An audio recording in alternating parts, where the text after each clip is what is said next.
So there's the SPE section, Young Professional and Students Lecture Series. So the topic for discussion today is on gas pricing and commercialization. So we'll be moving straight into the presentation, but before we do so, I would like us to take note of these few rules and regulations. So please, I would kindly ask each and every one of us who have joined the meeting to kindly stay mute. Please don't unmute yourself. Please, if you have any questions or comments or contributions, kindly leave them in the comments, the chat box, and I'll read or address them as and when. Please, let's not unmute ourselves in order for us to have a very smooth meeting. Thank you.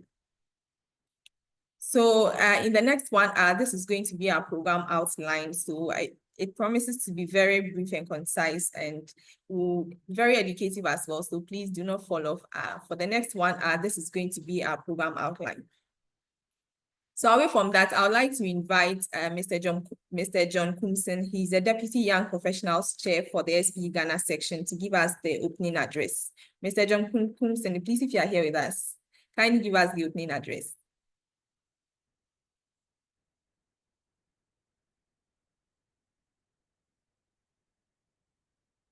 Mr. John Kumson, please, if you are here with us.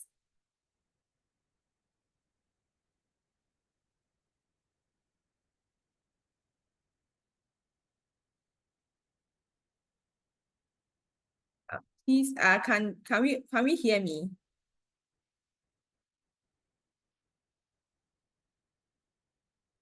Yes, we can.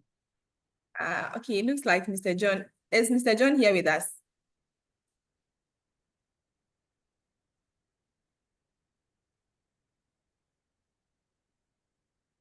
Okay, it looks like Mr. John is not with us at the moment. So I would like to move on to the next. So Miss Isabella Donko is the Deputy Student Liaison.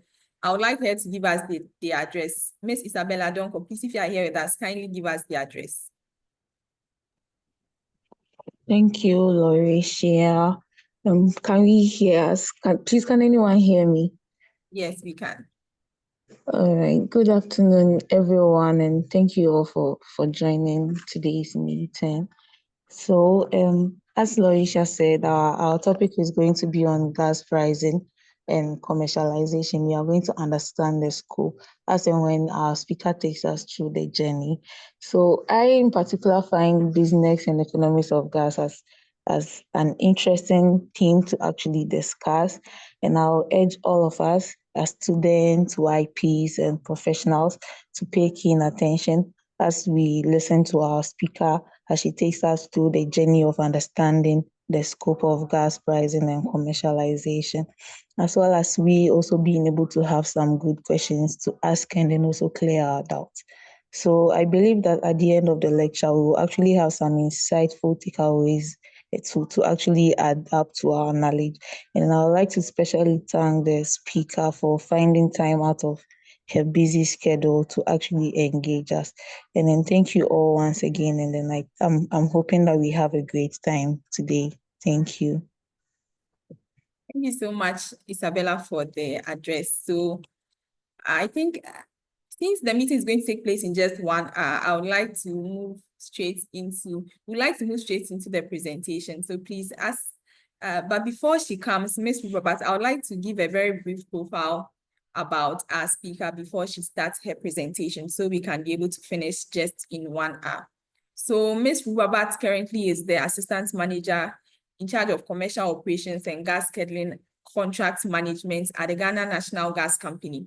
She had a first degree at the Central University College in Accra, Ghana, and subsequently went ahead to Master Business Administration at the Coventry University in the United Kingdom.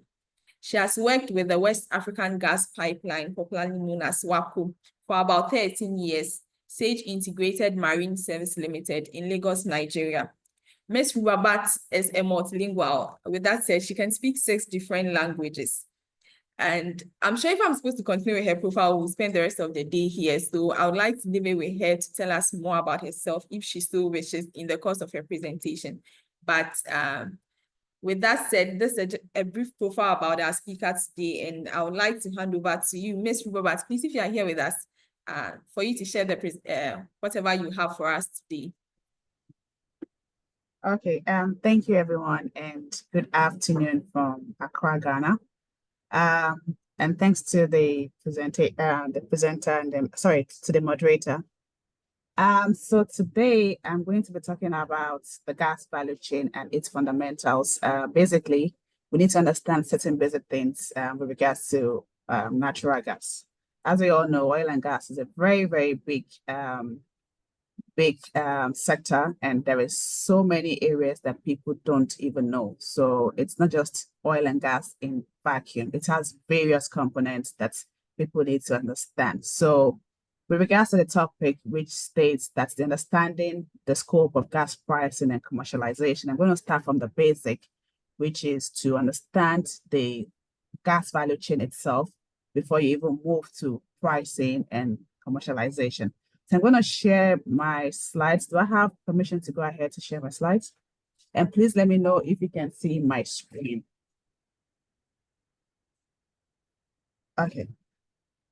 So basically, the topic for today will be natural gas value chain and its fundamentals. The topic we're going to be looking at will cover the overview of gas value chain. I'm going to have some teasers, some basic questions that we need to test ourselves. And it's unfortunate today it's virtual. If this was a live program, probably I'll have some goodies to share to you guys, but let's see. And then also I will take you guys through some abbreviations, some of the things we've seen, and we're not sure of what those abbreviations meant. And then we'll go briefly on gas formations, the gas reserves. We'll look at the global and domestic footprint of gas reserves. And then we'll also look at what is natural gas and its composition. And then we'll just talk briefly about what upstream business simply means in oil and gas, the midstream business, downstream business, and then I'll take you through some projects with regards to what the value chain has been able to achieve once you go through the process of understanding what the value chain is. So this is going to be very interactive as much as we are here. So I'm going to go to the next slide, which is, and I want people to answer this question. So feel free, but please do not cheat. Do not Google these questions for you to get the answers. So the first question I'm going to ask is, where was the first power plant built in Ghana? That's the first question. And the next question is, where was the first gas-fired power plant? Oh, sorry, it's the same thing. And then the next question is, which year was Jubilee or Jubilee Tallow first gas produced and transported? And then the next question is, where is the headquarters of the Gas Exporting Countries Forum? And then also, last but not the least, in the teasing question is, which country is the largest producer of gas in Africa? So I'm going to leave this open, and then I'll ask the audience to please answer the first. You can ignore the first question, but go and answer the first fired power plant in Ghana. So anyone with an idea of what that is?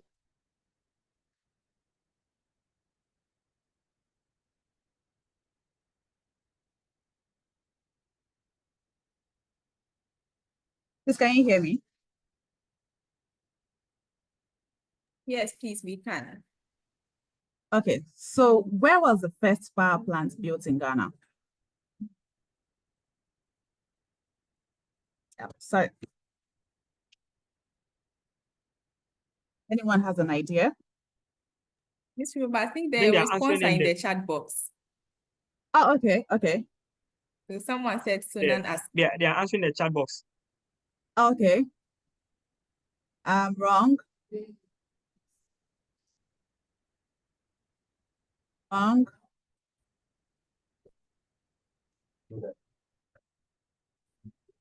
Okay. Any more attempts?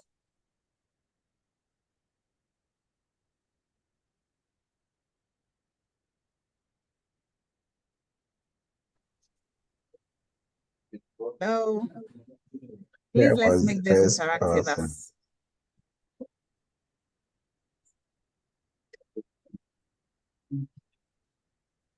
Akosombo. Okay.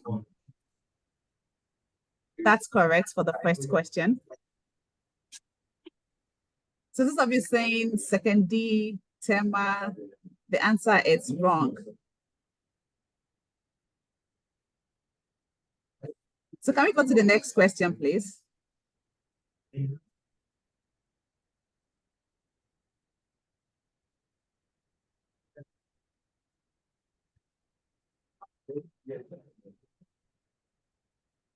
Hello, can you guys hear me? I feel I'm not being heard.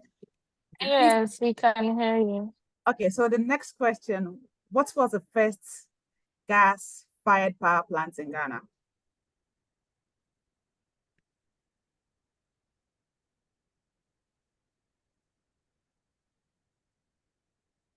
Okay, then the third question, which year was Jubilee's first gas produced and transported?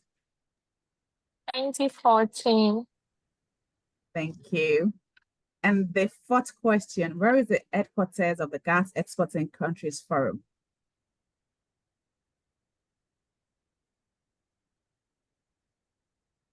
Any attempt?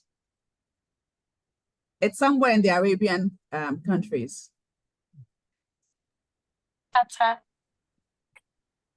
Yes, that's correct.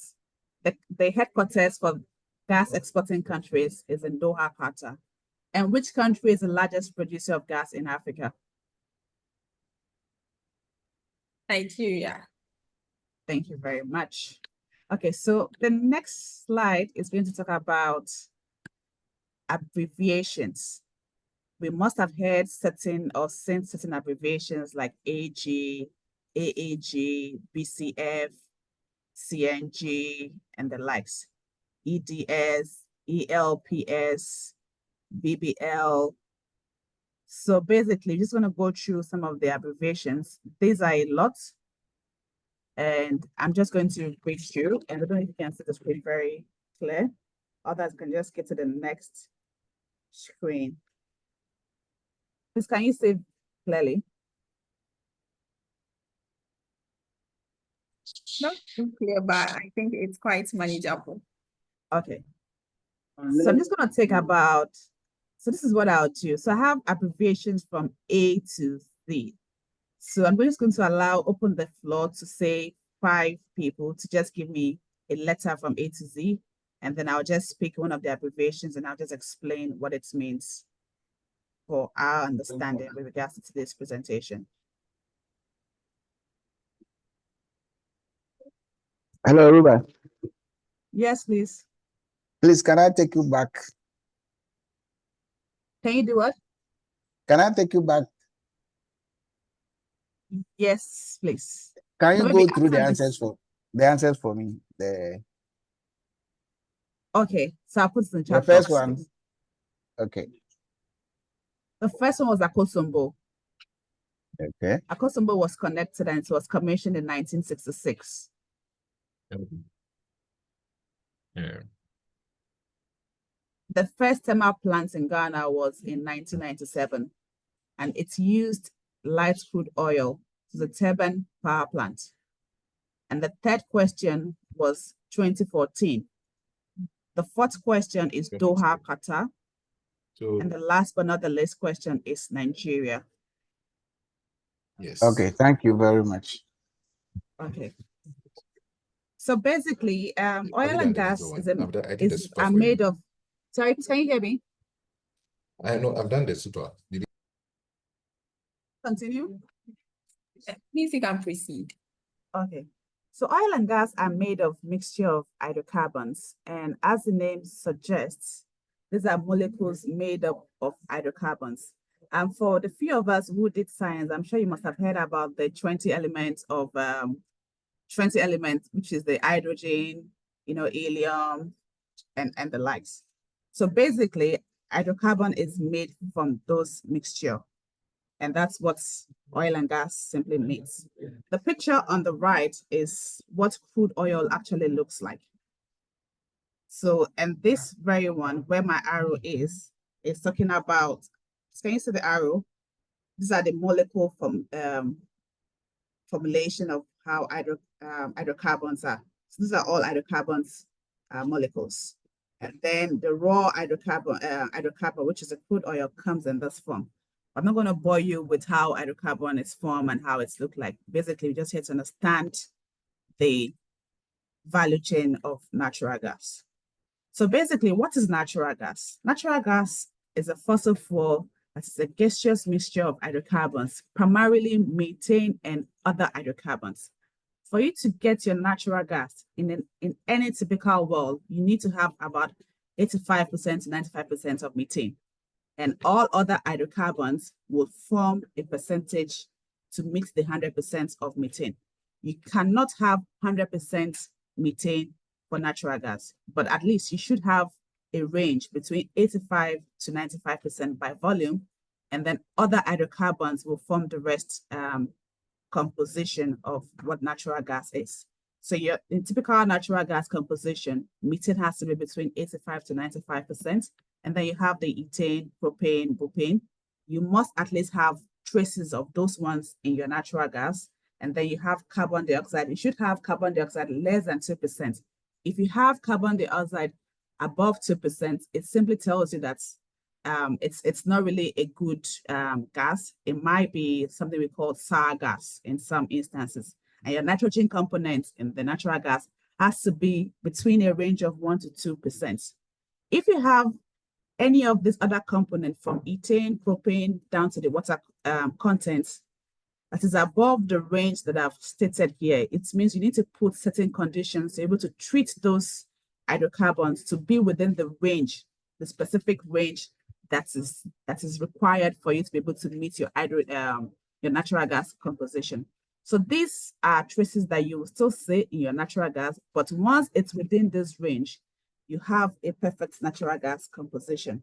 So typically of natural gas, if anybody asks you, what is natural gas? Natural gas simply contains methane, which is between the range of 85 to 95% by volume.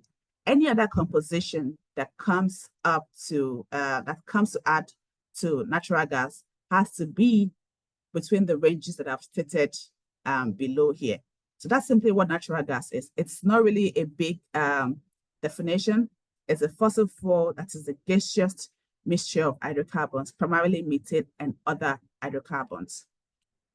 Now, when we look at the gas reserves, we have the global and domestic footprint.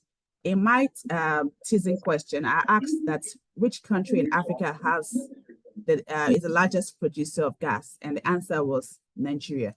Nigeria has about 203 trillion cubic feet of gas, which actually represents 33% of Africa reserves in the continent. So that's to tell you that the Nigerian reserves, the natural gas reserves in Nigeria, it's not a joke. They're not playing. They have 33% of Africa's reserve. So imagine the entire continent, and one country has 33%. The other countries are sharing. So close to Nigeria is Algeria. Close to Nigeria is Mozambique, followed by Egypt, Libya, Angola, Congo. If you look at this, this chart here, you will not see Ghana here. It doesn't mean that we don't have natural gas in Ghana. We do actually have natural gas in Ghana, but it will be interesting to note that what we have in Ghana is actually 0.8 TCF. And that is like 0.012% from 33% contribution of what Nigeria has. So you can actually see that what we have in Ghana is very, very minute. But notwithstanding, the little we have as a country, we actually utilizing the natural resources that God gave us in Ghana. So now if you look at the, sorry, let me take you back, the global reserve, the country with the highest number of, the country with the highest reserves with natural gas is Russia. And that is why when the Russia-Ukraine war broke out, natural gas stock increased because Russia is world's largest producer of natural gas.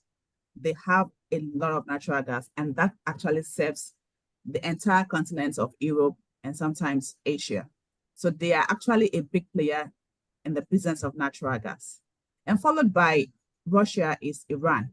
As you all know, with the sanctions on Iran, Iran is not able to utilize its reserves compared to other countries that have natural gas. Same as Russia right now with regards to the Russia-Ukraine war. Certain countries in Europe are not taking Russia gas, but still doesn't mean that they're going to leave Russia gas alone because of the infrastructure that Russia has actually built. They have a pipeline from Russia to 7 countries in Europe, which they are relying on. And next to Iran is Qatar.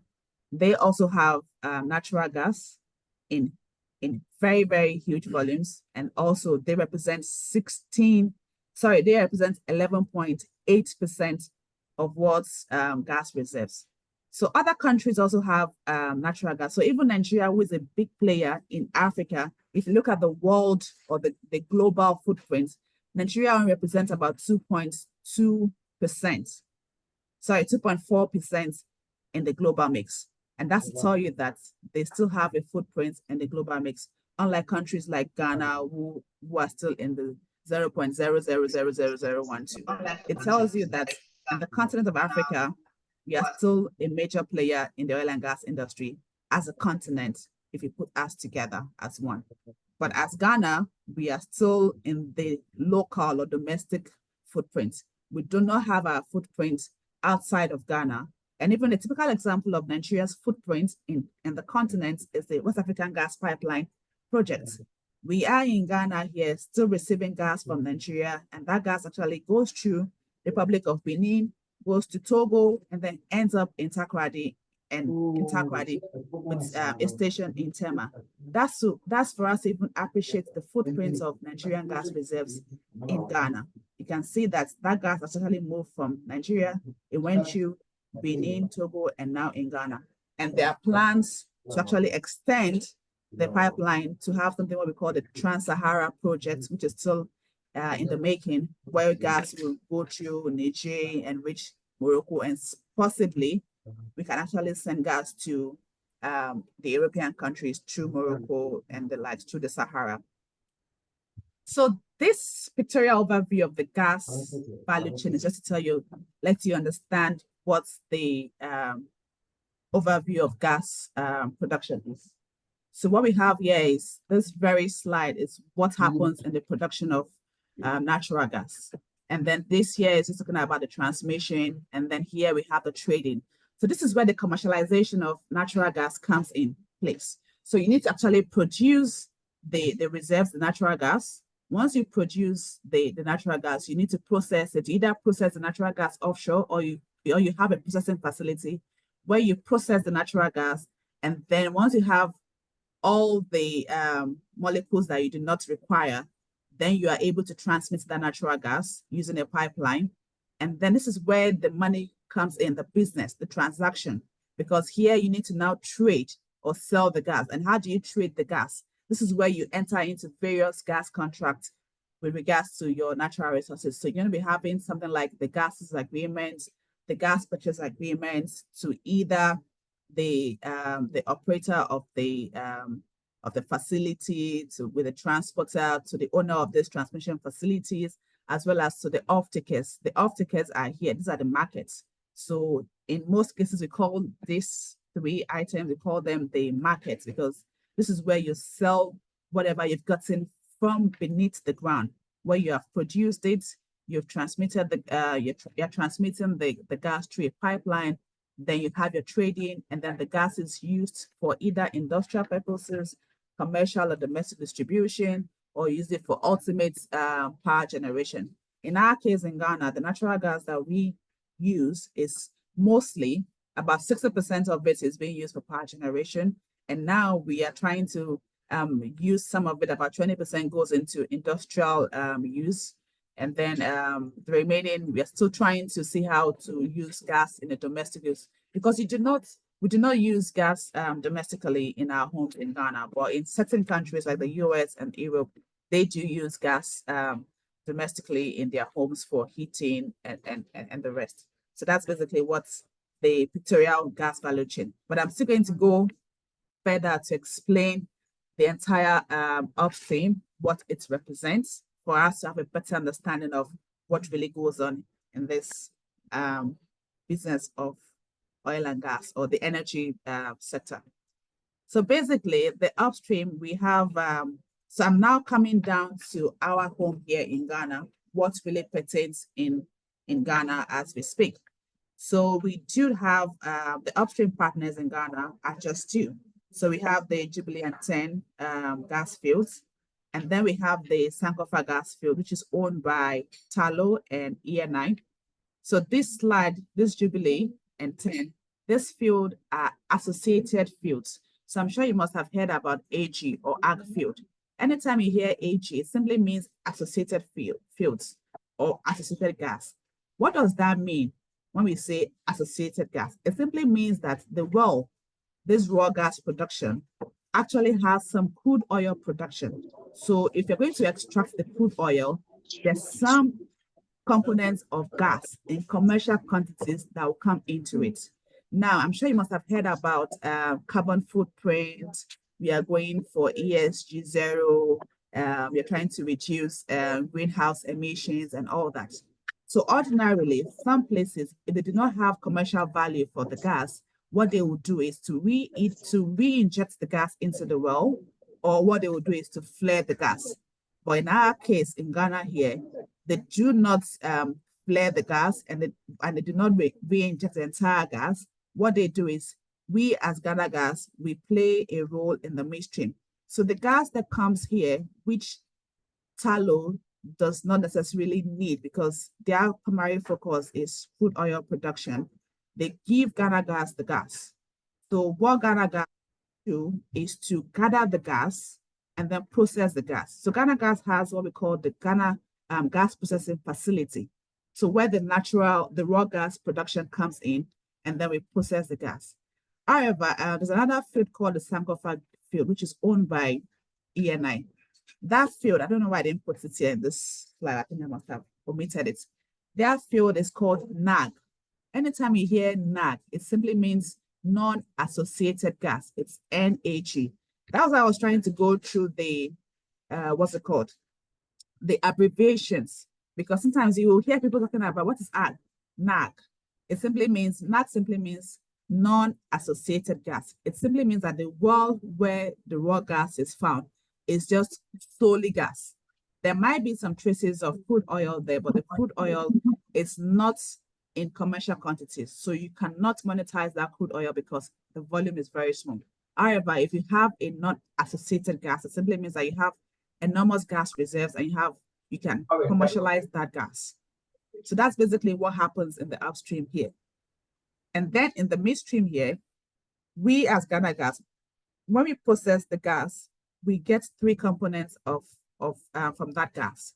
So we have our lean gas, which simply means that from the composition that I showed you, we have about 85 to 95% of lean gas, which simply means that we have stripped off any molecule, liquids, heavy hydrocarbons from it. And we now have a purer and cleaner lean gas, which can then be used for power generation, industrial use. Now, when we strip off the lean gas, we still have some molecules in the vessel of the processing plants. And then we are also able to extract what we call LPG and condensate. And then the LPG, we use it for our domestic use in Ghana. And I can tell you from the fields in Ghana, which is a Jubilee and 10 fields, which are associated gas, we are able to get some domestic LPG gas, and that represents about 45% of the domestic use in Ghana. What we used to do before 2014 is to import 100% of our domestic LPG demand into Ghana. But with the introduction of Jubilee and 10 fields and Ghana Gas, we are able to meet up to 40% of Ghana's demand in LPG. So that's also a very good market in the downstream area. And then also we have condensate, which is some areas they call it naphtha or natural gas gasoline. So we are able to also take that condensate to the refinery at Tema Oil Refinery, and they either use it for premix or they add something called Rom 95 and turn it into gasoline. So it also have its own uses there. So when it comes to upstream business or oil and gas identification and production, the upstream or the exploration and production. In some area, they call it E&P sector, which simply means they're doing exploration and production. They primarily focus on crude oil production. That sector is responsible for the discovery of subsurface onshore and offshore gas fields. They are also responsible for drilling of exploratory and appraisal of wells as well. So if you look at the business in the oil and the upstream business, they will first identify an oil and gas resource. They will do their drilling, they will appraise the well, they will develop the well, and the final thing they have to do is to extract or produce the natural gas to the surface. Now, we do have two kinds of places where we find these resources or these reserves. We have the onshore and the offshore. When we say offshore, we are talking about something in the sea. And then onshore simply means on land. However, even if you say onshore, we do have what we call some shallow wells, whereby the shallow, when you hear anything about shallow wells, it simply means maybe a place not too deep in the sea, but you can still have rigs doing their seismic data collection. You still have exploration and appraisal going on, either onshore or the offshore. And then the hydrocarbons you find in either of the field can be associated, which I explained earlier, both in oil and gas, or either non-associated gas, either gas or simply oil. But associated is both oil and gas. When we say non-associated gas, it's either one. It's either gas or it's either oil. So that's basically what the upstream stands for. And then this to my right side is where you have the seismic data going on, and then you have the what's it called? A ship coming in to drill. You have a vessel ship coming in to drill the oil and gas. So these very one are very technical, and I don't think the full expertise to go through this the specific of how this is being done. But for the overview of what the upstream business is done, this is what happens with regards to collecting data, seismic data, which I'm sure most of you have heard about seismic data. And then it comes to a particular stage where some experts in the oil and gas industry would now have to interpret that seismic data. And then before you are able to drill the well, if they interpret those seismic data and they realize that the field is commercially viable, that is when they come in and then they drill and explore the well, they appraise the well. And lastly, but not the least, is what we do, recovery of the hydrocarbons. That's where you enter the production phase. So when you see an FPSO vessel, this vessel is an FPSO vessel. So they're in the ocean trying to explore the well process, and then that's what happens when we see an FPSO vessel. This is a typical picture of an FPSO vessel. Now, the upstream business also has what we call the transmission of hydrocarbons resources. So this picture here, sorry, Mike. So this picture here, it's the seabed, okay?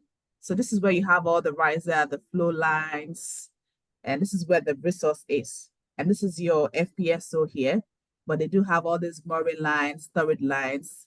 I mean, for the purpose of this discussion, this is just a pictorial view of what goes on in the sea. When you hear, oh, there's an FPSO somewhere, and this is where the processing is being done, the extraction is being done. When the extraction is being done, it comes to a processing facility here at the FPSO. You either do two things. You either produce the crude oil, and then you have a producing tank where you put the crude oil there and you take it out for your trading, or you have a processing facility here. Sometimes people do process natural gas offshore, and then they just pipe it straight into the pipe. For example, this is what ENI does. ENI actually process their gas offshore. But in the case of Talo, even though they process some gas offshore, they still send the gas to processing facilities for further process before it is being transmitted into the transmission line. So, so that's basically what happens in the oil and gas production with regards to the pictorial view here. That's what I've just explained now. So now the midstream business, we are done with the crude oil production at the upstream. Now we are now moving to the midstream business. The midstream involves the transportation and trading of natural gas via pipelines or sometimes in the form of an LNG vessel. The midstream sector will simply process the gas from the offshore. They will have gathering lines. And a typical example in Ghana is the raw gas coming from the FPSO. The FPSO that I showed you here, this very FPSO. And these are the gathering, there'll be some gathering lines after this processing. So basically, these are the gathering lines connected to the FPSO wells, okay? So the raw gas from the FPSO is then exported from the upstream through the gathering pipelines to the processing facility at Atuabo, the one that is owned, operated by Ghana National Gas Company. So that is what happens at that. Hello? So that is what happens in that area.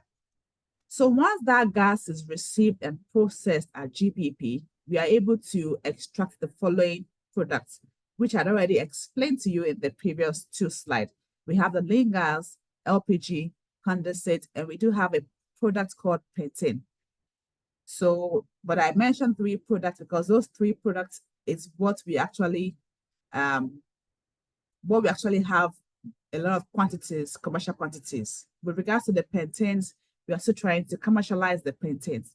But these 4 products are products that the processing facility, which is this facility, what Ghana Gas owns. And then this line here is the transmission lines. So this is where the gas, after processing, we transmit we transport the natural gas to distribution pipelines.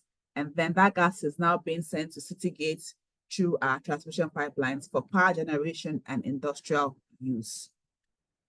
Now, the downstream business. When we say the downstream business, what are we talking about? The downstream sector is responsible for the processing. The downstream is responsible for the marketing and distribution of processed natural gas in some extent, or the LPG or the condensate.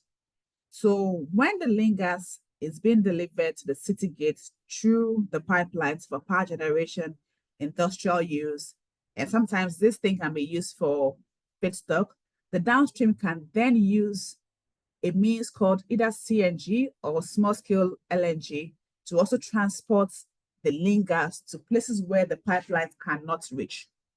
And like I said in the previous slide again, that since Ghana Gas and Tallow began operation, Ghana Gas through Tallow has been able to meet about 40% of the domestic LPG in the country.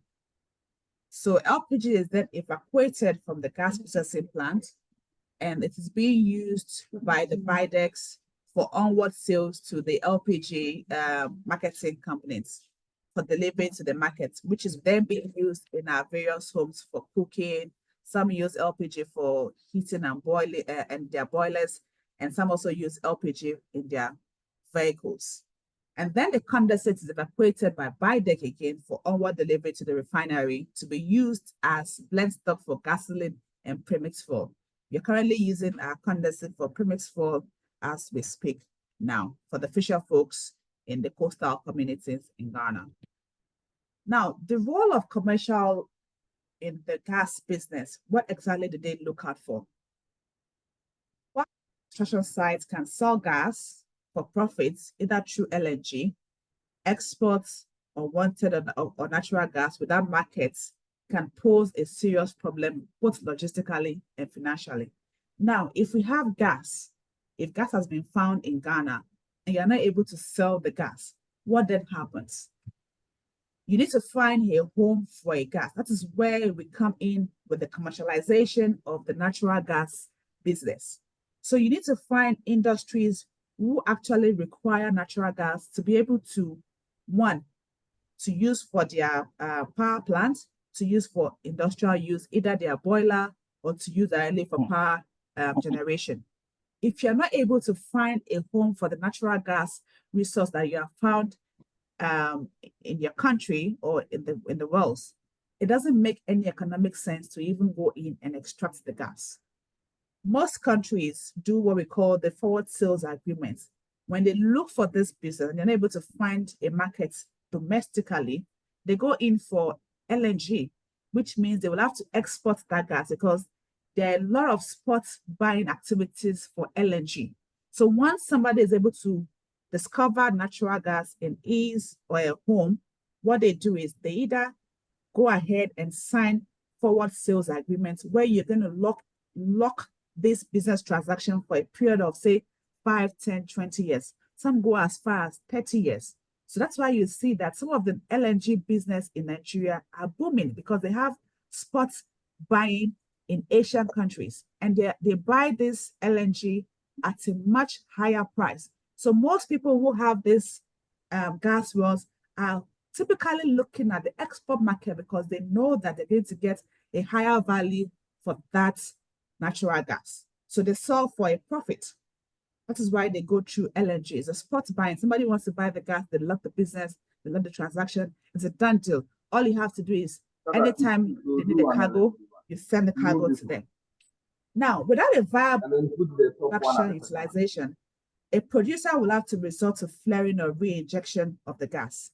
That is why I said that in the case of Talo Ghana and the Jubilee and 10 fields, they do not re-inject the gas. They rather give the gas to the processing facility at Atabo for the gas to be processed. However, they do have some minimum re-injection they do and certain allowable flaring which is required and permitted by the EPA, Environmental Protection Authority.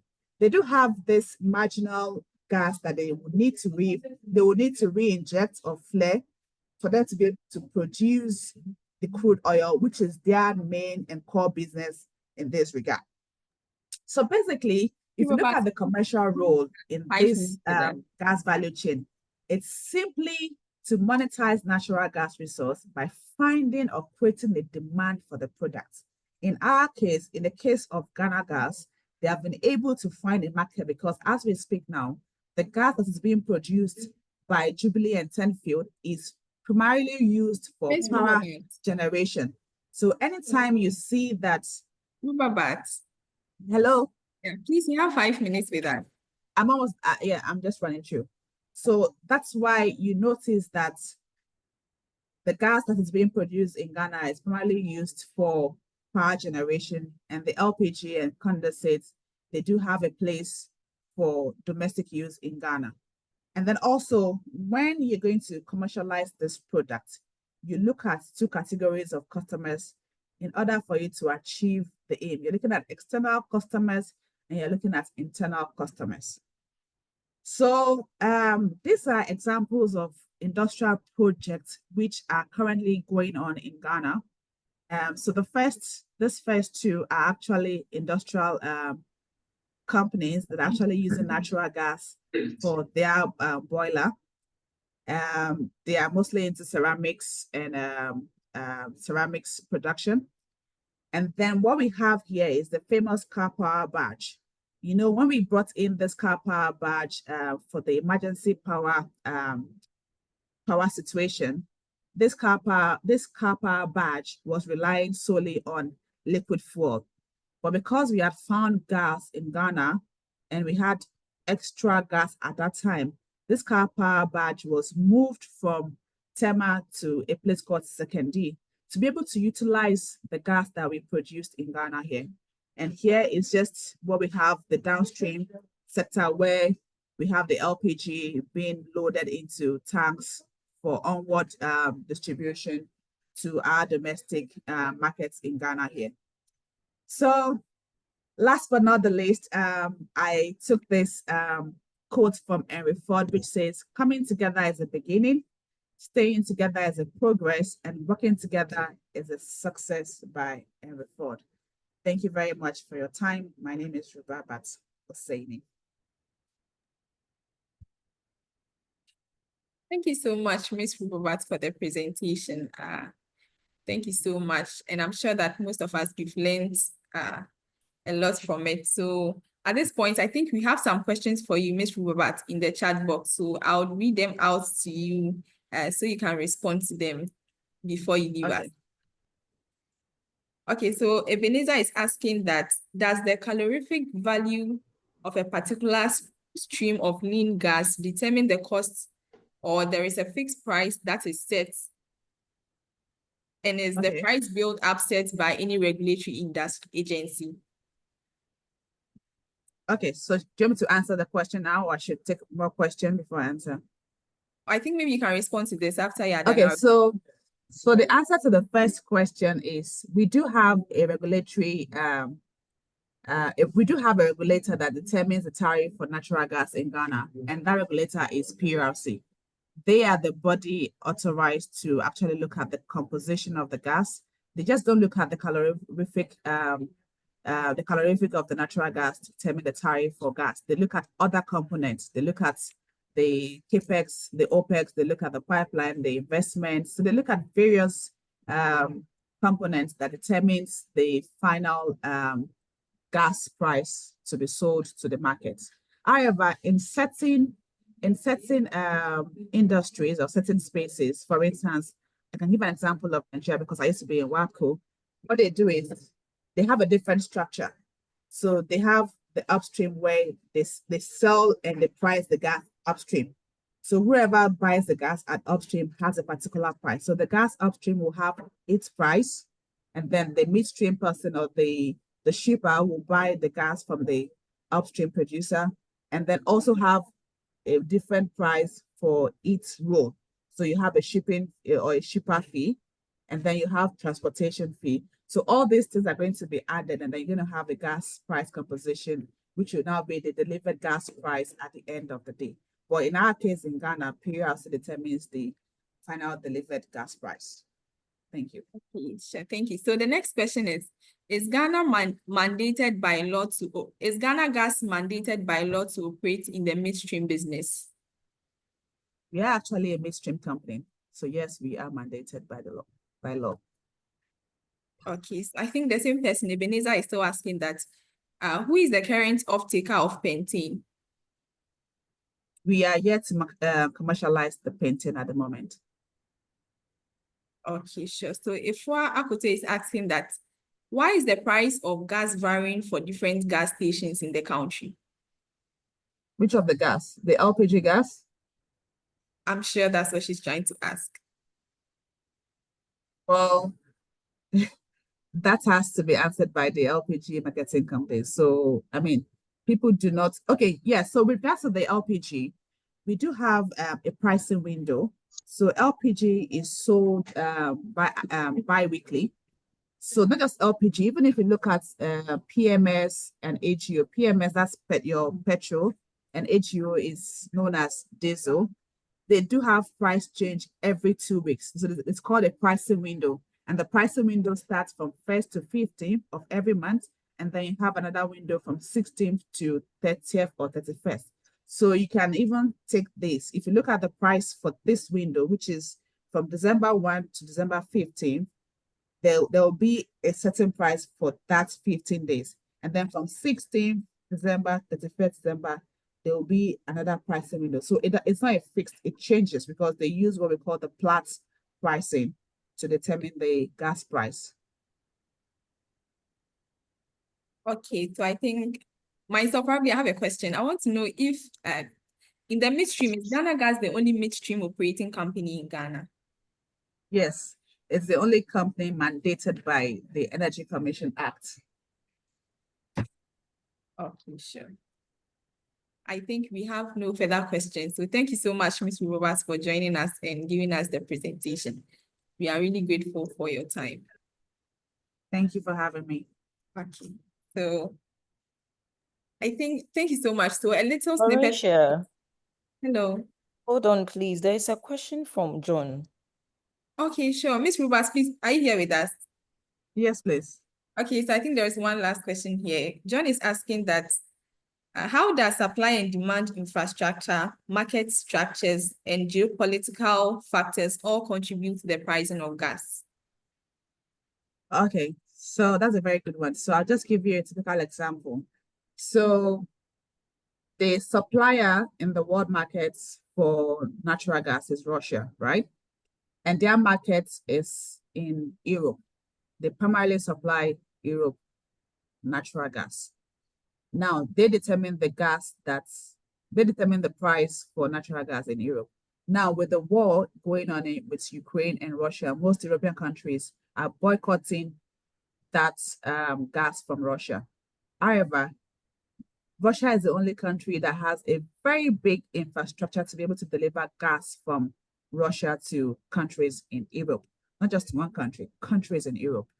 Now, if you put an embargo on that supplier who has huge resource in its portfolio from selling to markets in Europe, that will actually affect pricing because now the demand will be there, but the supply will be reduced.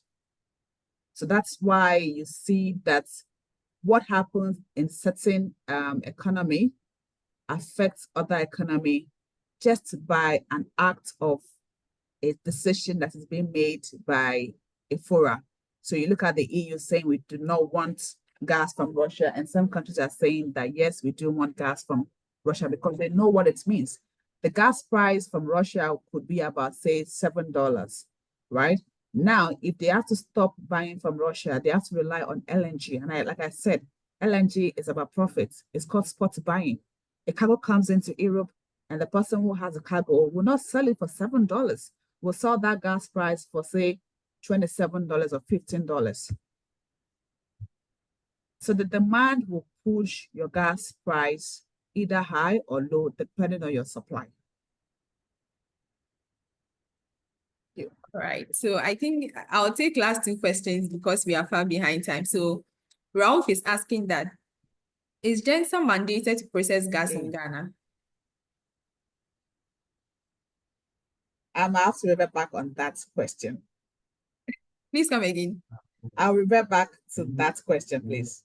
Okay, sure. So maybe I'll get back to Ralph with a response. So Buhari is asking that what's the biggest determinant of the cost of gas globally and also in Ghana? So it's the cost of infrastructure. Your infrastructure, how much you're spending to bring out the gas. If your cost is huge, if your capex is huge, that will definitely affect your pricing because you need to look at your capex to determine your final price of gas. So infrastructure is important, which is your capex. Your O&M is also important. And so those two things are very, very critical, as well as the market. How are you able to find a market for that gas? Even if you have the gas and you don't have a market for it, it serves no business importance. But if you have a resource, you are able to get in the money to provide the infrastructure needed to bring the resource up to the market, then that will also probably reduce the price you have to sell the gas at the depending on who your off-taker is. Because depending on who your off-taker is and the kind of contracts you've signed with them, it's a contract. So you're going to negotiate with two parties. The parties will have to sit down, agree on the terms and conditions of the contracts, which is deemed to be binding at the end of the day. Once you sign in on that contract, you are binded by it. Otherwise, unless you have clauses in the contracts that will tell you that, okay, maybe on the particular in a particular time or maybe yearly or 10 years or something, you can review certain clauses of the contract. But you need to look at the infrastructure that will bring the resource from the ground to the market, and that will determine the gas price you have to sell. And also your bargaining agreement as well, your GSs and your GSPs as well, your GPA, or in a short form, you can say your gas sales purchase agreement, your GSPs.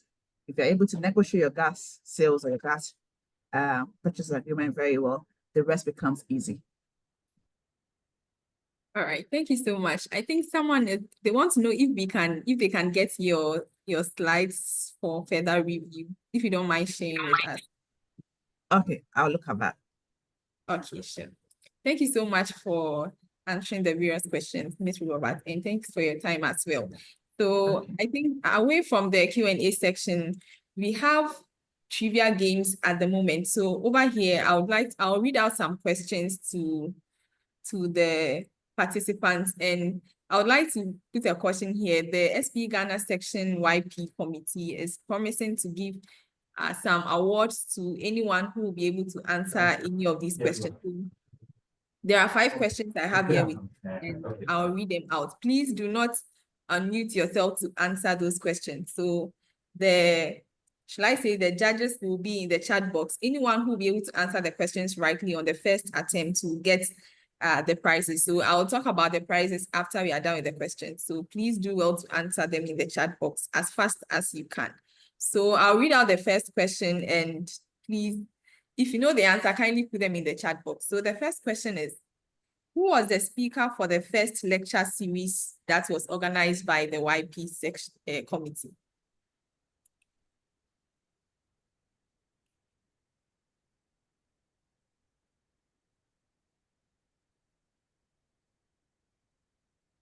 So I'll take the question again. Is who was the speaker for the first lecture series that was organized by the YP committee?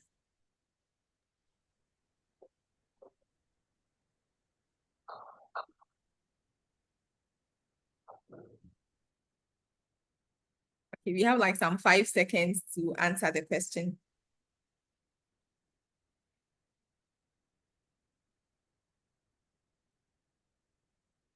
Okay, so we have Frank answering the question here. Thank you so much, Frank. Your answer is right. So it was John Swatson. He was the first speaker for our first lecture series. Someone said Buba, but no, this is our second lecture series actually. So Frank got it right. So Frank, you hear from us for your prize as well. So the second question is, who was the first SPE female Ghana section chair? Who was the first SPE Ghana female section chair? Can I answer? Please drop it in the chat box because someone is taking notes of the answers. Okay.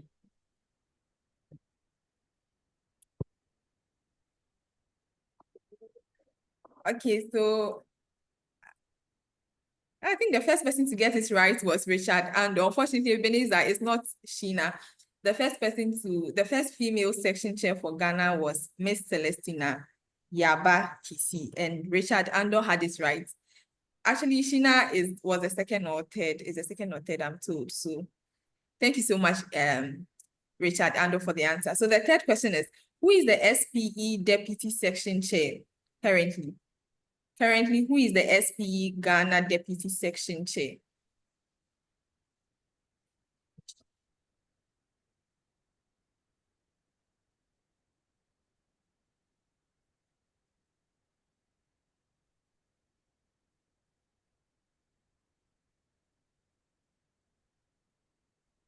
Prof. Akoto says Jim Alote. Please, I'm sorry, it's not James. So 5 seconds to this question. Who is currently the deputy section chair for the SPE Ghana section?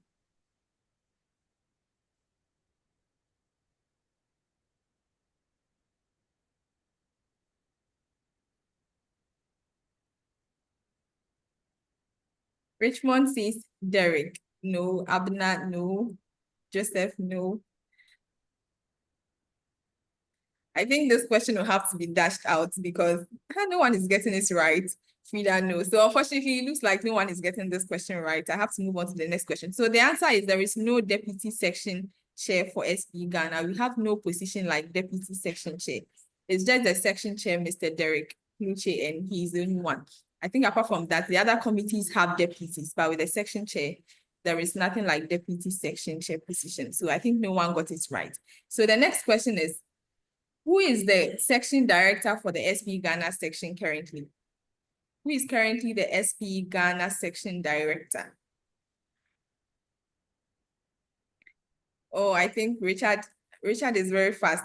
He's responded. So yeah, it is Sheena. Miss Sheena also answer.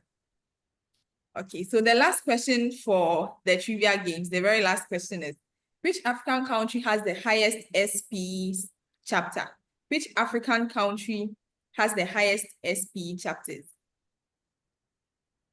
Oh, I think everyone is past here, but I'm sure Prof. Akoto had it right. Prof, thank you so much. Yes, so the answer is Nigeria. Nigeria currently has the highest number of SPE chapters in their country. So that brings us to the end of the trivia games. And so the prizes will come later, but I'm being told that there is an upcoming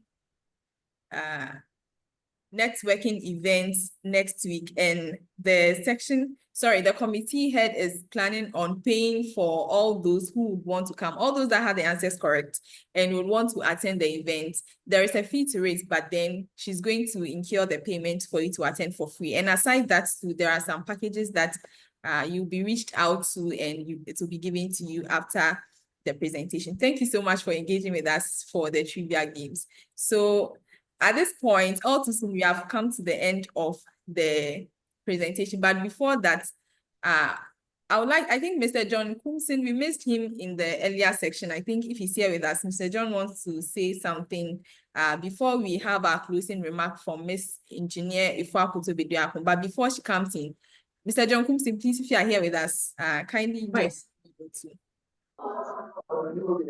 All right, Mauricia, good afternoon, everyone. Thank you for the powerful moderation. To our speaker, Rubabat, thank you very much for taking us through this lecture series. I think it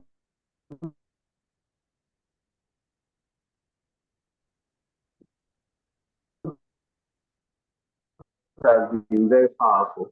That of us, both the young professors, join this course. This discussion will go along with deepening our understanding of these crucial topics as we have exchanged insights and explore how we can navigate the challenges of gas pricing in this rapidly changing energy landscape. And I really like how you took us through from the upstream to the midstream and even the downstream, giving us all that we need to take home. And even for the Q&A, we went in deeper and deeper as we gave us some questions. And I believe all of us, I think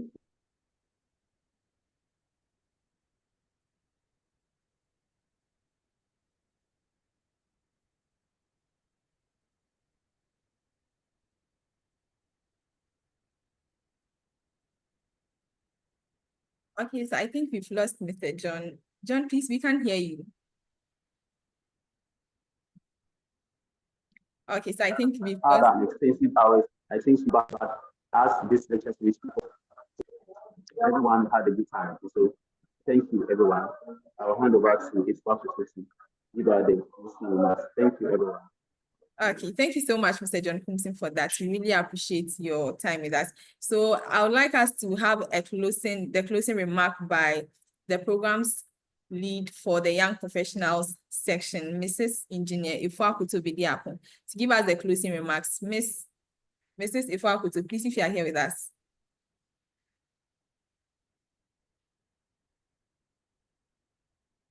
All right. Hello. Good afternoon to everyone. Good afternoon. I hope I can be heard. Yes, please. Okay. All right. I'll first of all like to thank everyone here for making time to join us today. Obviously we all have busy schedules. We have things that we are doing throughout the day, but we still make time to make the program a success. Thank you for that. We really appreciate you. On behalf of SPE Ghana section, I would like to thank Madam Rubabat for honoring our invitation to be the speaker, for providing an extensive presentation as this on the topic that has broadened our understanding. I mean, from the way she started the presentation on even how gas is obtained and its commercialization, everything done, I'm sure we've picked up so much notes from this. We really appreciate you, Madam Rubaba. Thank you so much. And we hope to have you on board again the next time. To our moderator, Madam Lauricia, thank you so much for making the program a success. Thank you for also honoring our invitation on this.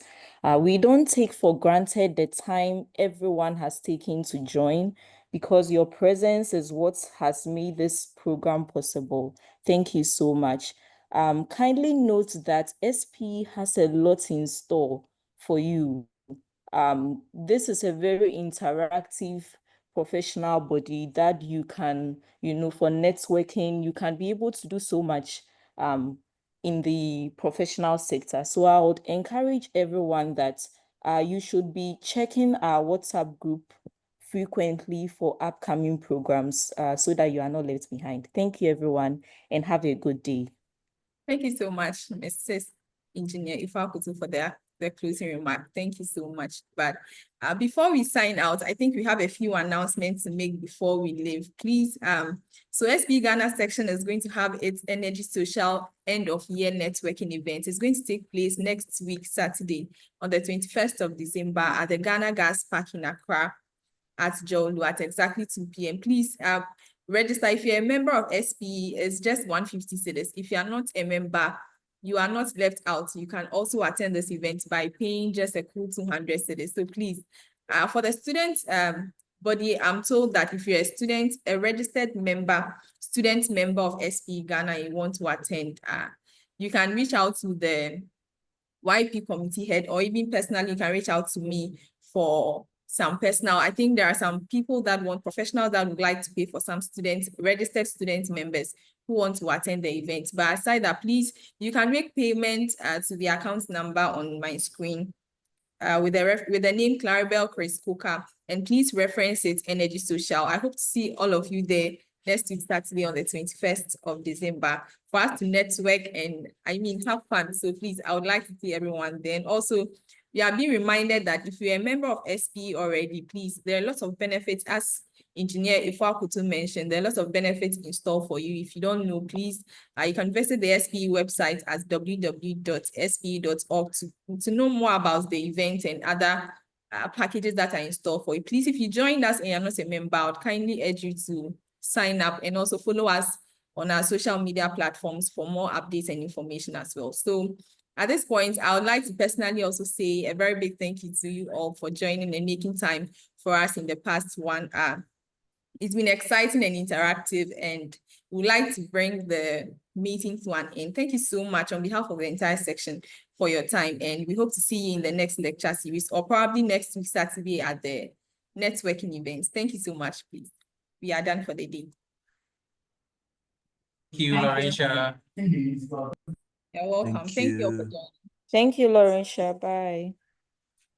Bye, Laurentia. Bye. Goodbye, Laurentia. Goodbye, Rich. Thank you so much.